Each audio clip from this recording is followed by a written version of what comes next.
open house where we're not only going to learn about fire safety tips, we're going to learn about what not to do with some really interesting demonstrations. Let's find out more.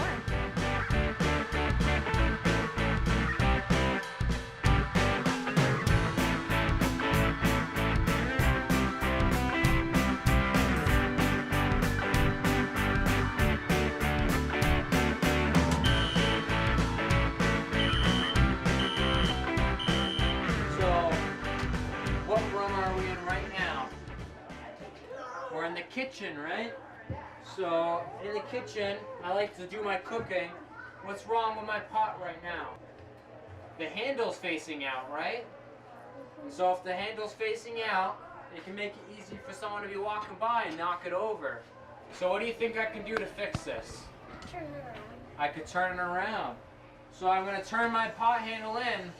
That way if anybody's walking by and they knock it over, and there's any like oil or food inside of there, if it gets knocked over, it's not going to catch on fire, okay? Because we don't want to start a house fire that way, right? But what if mom and dad are cooking and they have something a little bit greasy, and what they're cooking sets on fire? What do we do? Fire. What do we do? What should you do to the fire? Melt it. We're gonna melt the fire? How do you melt I don't think fire? we're gonna do that. Jack, you're special. I know that's not fire. I know it's just like. So if it was real though, what would you do? Yeah, well, what would we do if it's a Just real fire? water it. You'd water it? Uh-oh. But what's the problem with watering on a cooking fire? See, it's often cooking fires, they're from grease or oil that mom and dad used to cook. And if you put water on oil, it splashes and it can actually make the fire even bigger. The water can make the fire bigger. Isn't that crazy? They have grease fires, you don't want to put water because of the Yeah. So what's the first thing we want to do if we find a fire? Should you touch it? No. No. What What should should we you do? We need to call for help, right? How do we call for help? With the phone. With a phone? What do we dial? 911. 911, that's right. 911's on the other line, okay? When 911 picks up, what are we going to tell them? That you have a fire, but you need to tell them where you live, right? Where do you guys live? In Derry. In Derry? Do you know your home address? And you tell the person on the telephone where you live. That way we as the fire department know where to go to help you. But we live in a building, so the whole building has to get out. That's right, okay? Because it's going to tell everyone in the building. We're 11. So once we call 911, what could mom and dad do, or you do to put out this fire? We could take our lid, right? And we're going to take it and we're going to slide it right over the pot. And we're going to put out the fire that way. Okay? So we got to call 911, tell them where the emergency is, tell them what the emergency is, and then we can try to fix it ourselves. If we can't fix it, what do we do? We got to get out of the house, right? Got to save ourselves. Then what do we have over here? Here. A fireplace, right? So fireplaces are used to do what? What does fire make? Is it hot or cold? It hot. Fire's really hot, right? Yeah. So we use this to keep warm, so it's really hot. Can hot things catch things on fire? Mhm. Yes. So do we want to keep Yeah, things like bugs. catch on fire over here? No, right? So we don't want to keep like a stack of paper over here. We want to keep it free of anything that could catch on fire. Okay. So where you guys go to school, do you guys have these red boxes? Oh yes. Yeah. Sides. So what do we do with them? If you see a fire, you pull on them. That's right, and that tells everyone in the building what? That there's a fire. That there's a fire, and it tells the fire department that there's a fire, and we're going to come and help you. So when I pull this, it's going to set off this box up here. It's going to flash a light, and it's going to make a really loud noise. So what do you do when you hear those noises and see that light? Do this. Yeah, you do this? Okay, what else do you do? We run outside. You run outside. You get outside to a safe place, right? Okay? So, but if you see a fire and you can't dial 911, right? It's gonna set off the alarm. You push in and you pull down, and it sets off the fire alarm. And it tells you to get out, and you get out and you stay out. Well, very good. 2 layers in my school though. All right. Well, if you guys wait a little bit, we can take you to the other room.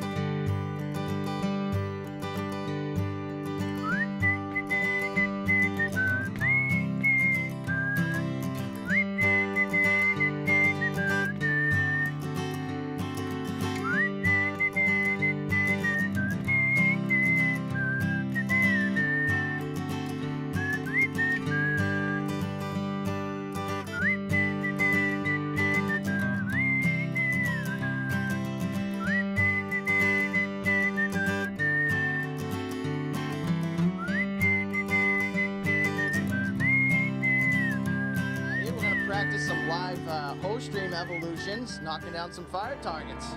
Excellent. So we have here an 1 3/4 hose line. It's our standard attack line. And on our nozzle here we have our bail, which controls water flow. So whenever you're ready, pull that back to you and we'll knock down some targets. Right to the middle one. We got 1. We got 2 down. All right. And we'll pretend we'll get the 3rd one. Nicely done.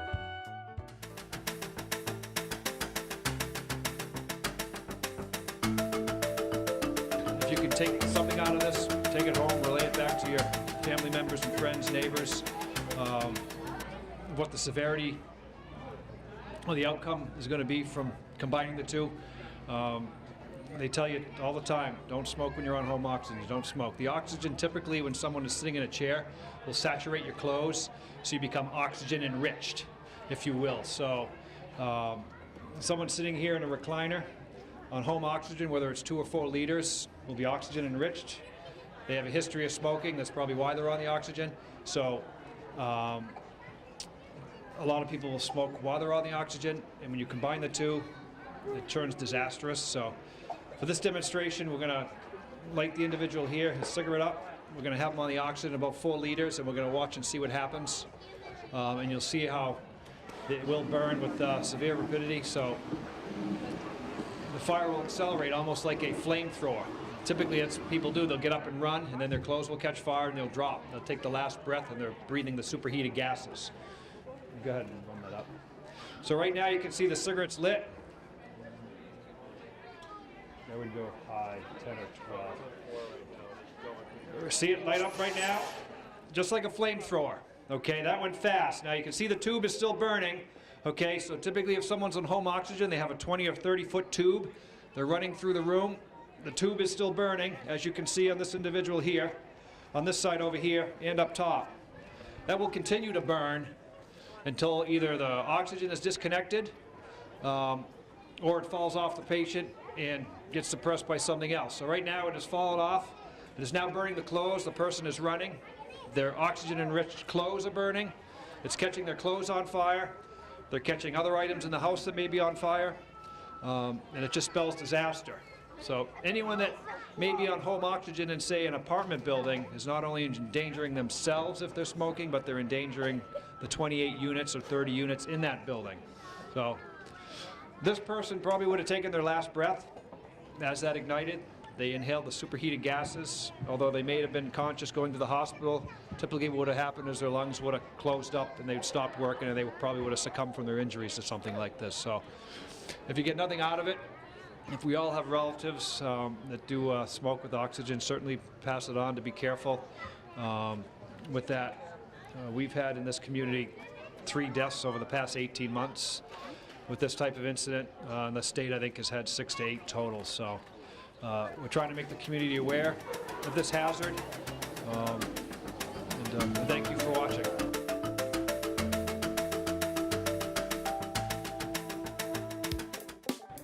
All right, everybody, so we just want to do a quick demonstration. There's hundreds of fires a year across the nation, right around Thanksgiving, Christmas time, where people want to deep fry their turkeys. And we kind of want to show you how not to do it, okay?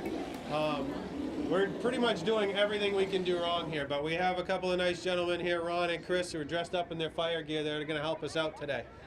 So some of the safety features you want to do typically is you want to keep your oil temperature somewhere between 325 and 350 degrees. Once you start to go over the 325 range, 350 range, your oil can actually spontaneously ignite. So if you were to look at this and you had it sitting out in your backyard and you see smoke coming off the top of it, it's kind of smoking right now. It's at the point where the oil wants to auto-ignite as it is. One of the major things is to keep this away from your home. A lot of people will put them on their decks because they don't want to walk, too far from where they're cooking. So you want to keep this a safe way from the structure. Typically down on the ground, a flat level surface. The turkey size should typically be between 8 and 10 pounds. We've exceeded that today. We have a 14-pounder for our demonstration this afternoon. Another thing you want to do is make sure it's completely thawed. Meaning there's no frozen ice in there, no water on it. So you want to make sure it's thawed days before. So if you purchase a frozen one, give it a good week to thaw out and pat it down nice and dry. The correct way to do it would be to put the turkey in the empty pot, fill it with oil, so you know the safe level of the oil, then remove it, then heat your oil up to the 325 to 350 range using a thermometer, and then you could go ahead and do your turkey. Now, we're going to leave the flames on for this demonstration because we want to show you how not to fry your turkey.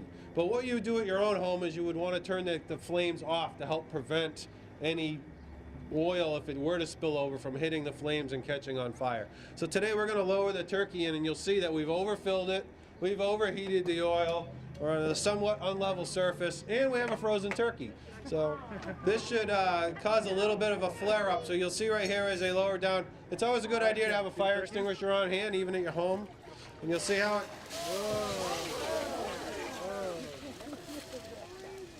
So you see how the oil, when it overflowed the turkey pot and it hit the ground, how that oil on the ground is still on fire. You can see it's still burning in the back. Now picture if that was on one of your home decks at home. A lot of you, especially those plastic decks, you buy that Trex decking or a similar product, not to endorse anything, but those type of deckings, they're mostly plastic and they burn really easy, and once they get going it's very difficult to put them out. So when we come to your home, half the time the deck's already going and it's starting to burn up the vinyl siding on your house, which is also made of plastic. So just a quick demonstration on that. So away from your structure, keep the oil down between 325, 350, and turn the flame off before you drop the turkey in. Deep frying turkeys with a flame device like this is not recommended by the National Fire Protection Agency, nor us. You really should be looking at an electric deep fryer. It's a much safer if you're going to deep fry. But if you do this, we just wanted to show you some ways to help try to prevent the fire. They are delicious. I've had them before. So thank you.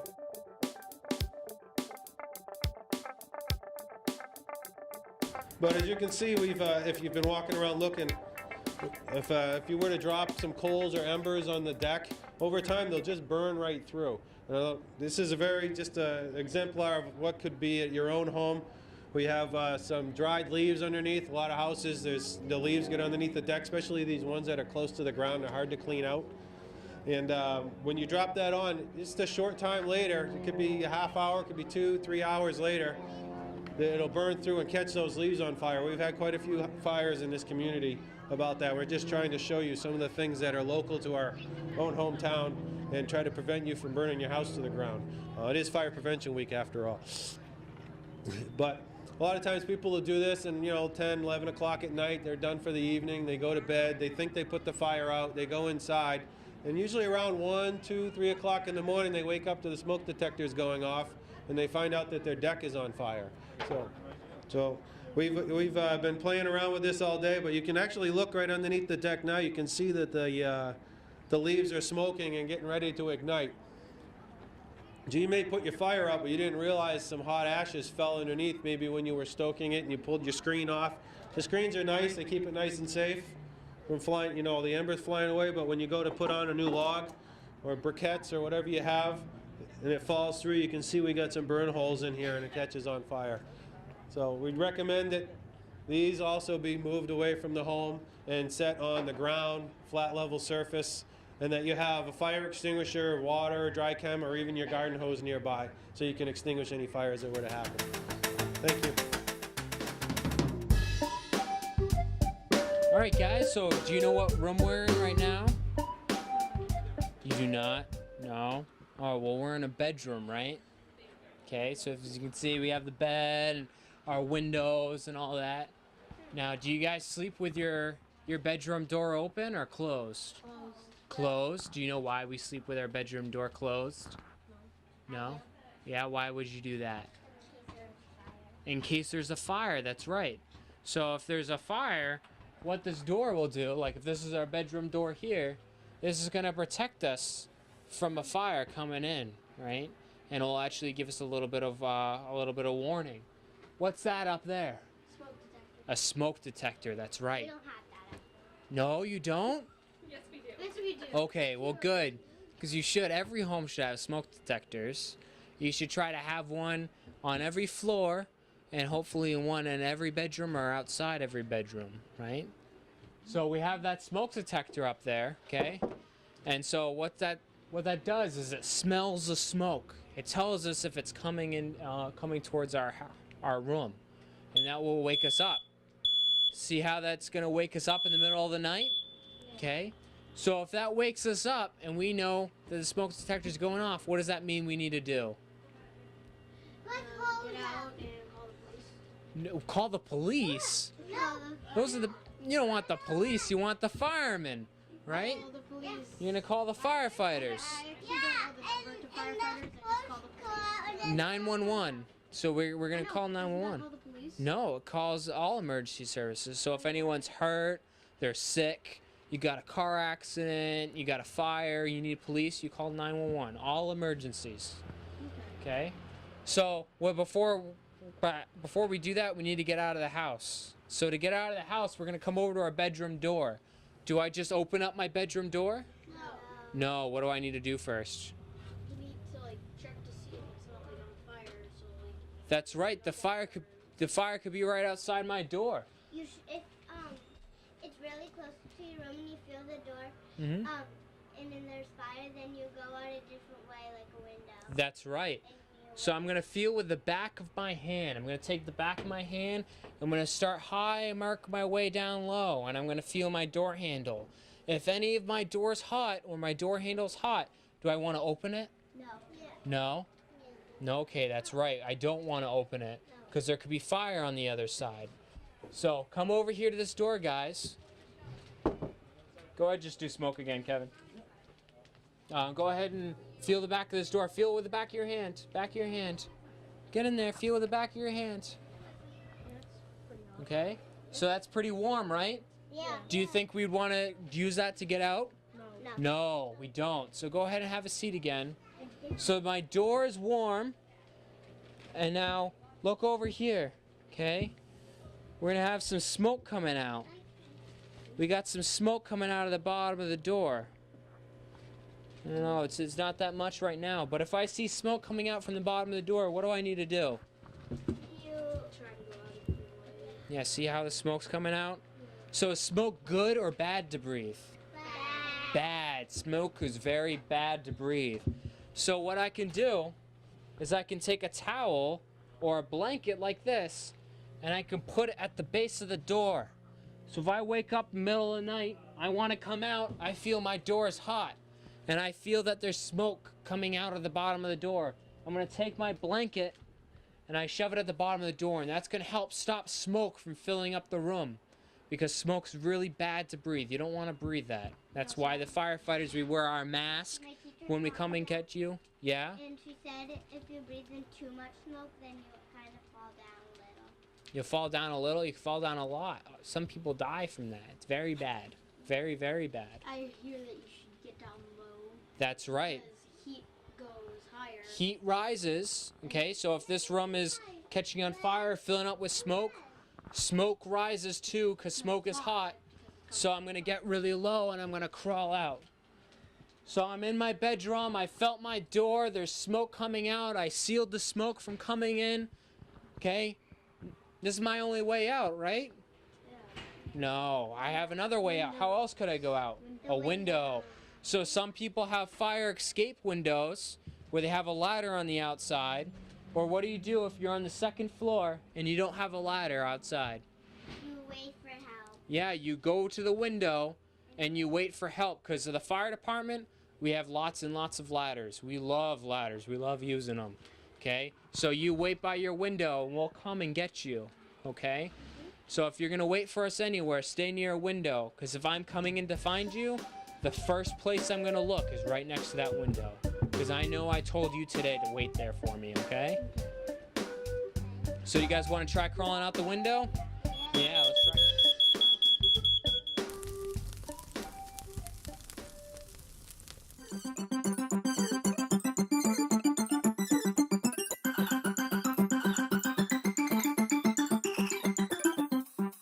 Well, it's been a lot of fun here at the Derry Fire Department's open house.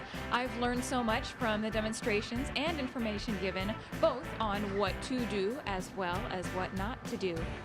For Derry Community Television Channel 23, my name's Tiffany Dunyon. Thank you for joining us.